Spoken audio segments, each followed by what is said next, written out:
5 seconds.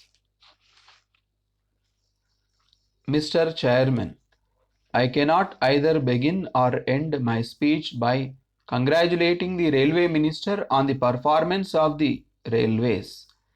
I would simply refer to certain questions which require immediate attention. I quite agree with the various honorable members who spoke yesterday and today that there are deficiencies in the working of our railways. Indeed, they are not on a par with the railways in some of the advanced countries of the world.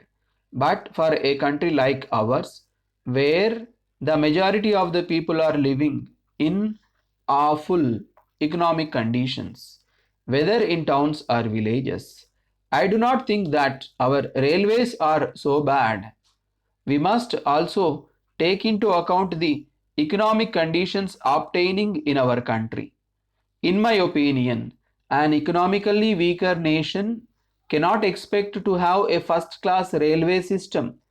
I have travelled in railways in many other countries and I do not think that our railways are much worse.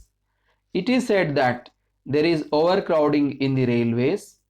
It may be largely because railway travel is cheap when compared to other forms of transport.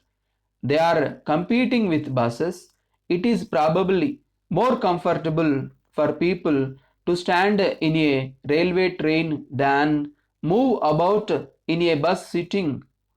In fact, in this country, people travel too much for marriages, sightseeing, and other purposes. Had people been traveling mostly for business purposes, there would have been need for special facilities being given to them. I do not think there is any necessity for us to encourage travel too much in a country like ours where people travel too much for fulfilling mere social engagements. This does not mean that I am opposed to traveling as such. I wish to make it quite clear that I am not here to defend the railway ministry at all. What I mean to say is that money is required for more pressing matters, for improving the conditions of the rural areas and for expanding industries rather than for adding to the amenities on the railways.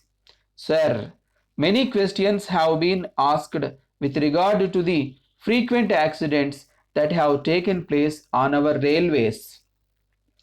General answers have been given to them, but government will be the first to admit that these accidents are a source of public anxiety.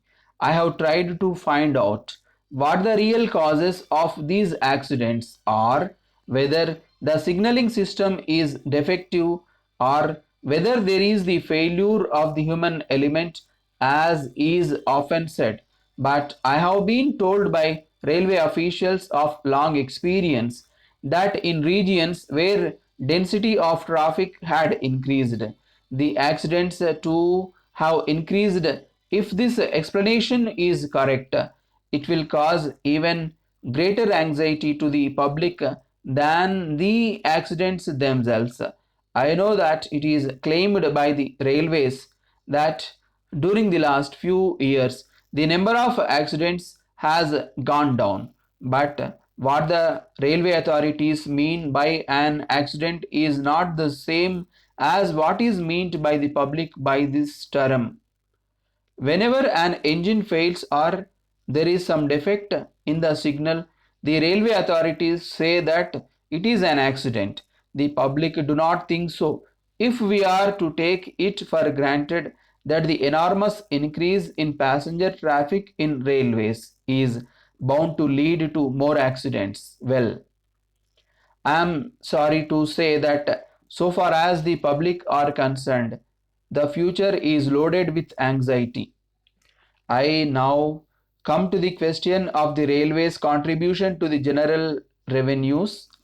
It has been pointed out that the general administration is drawing too much from the railway revenues. One honorable member went to the extent of calling it as an exploitation. But I must say, as an economist and as a citizen of this country, that the general administration has a right to get a reasonable dividend out of the huge investment in the railways. We must remember that the railways are getting their capital at a much lower rate of interest. This question was raised long ago.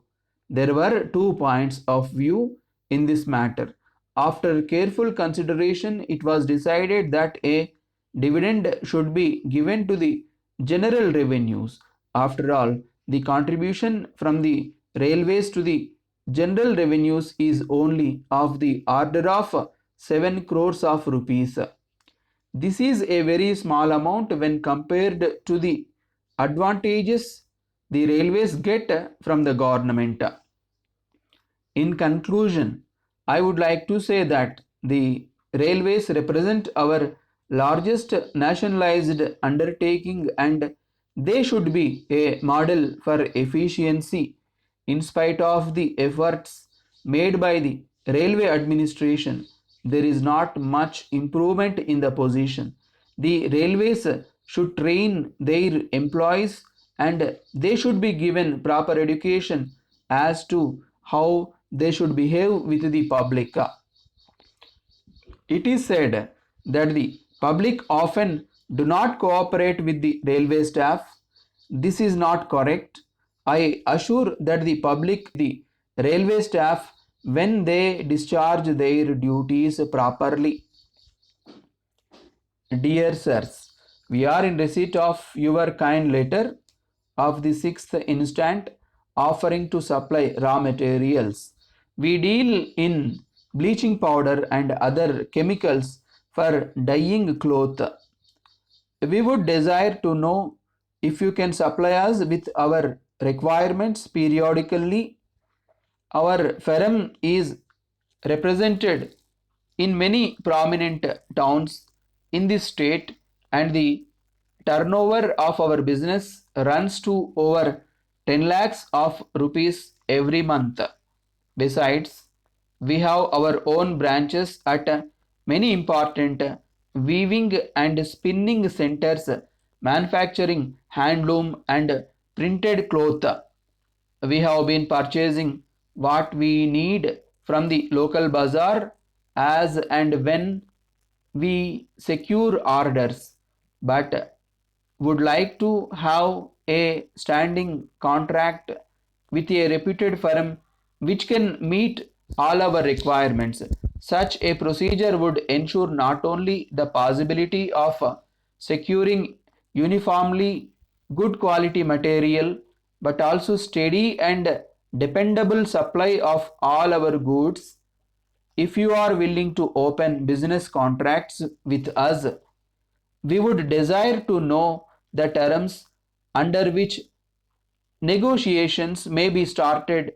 It would be sufficient for our purpose if the stipulated quantity under various kinds of goods are sent to reach us by the 15th of every month in one or two consignments.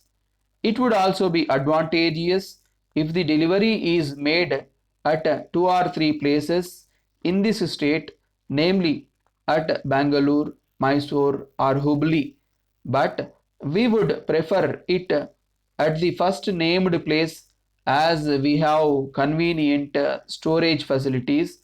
As regards payment, we shall remit through our bankers. One fourth of the cost on clearance of goods and the balance after final checking, but not later than a week on receipt of the consignment. We shall also be prepared to open an account with any bank locally and offer the usual bank references. We would, however, request that this may kindly be settled by a personal discussion on hearing from you.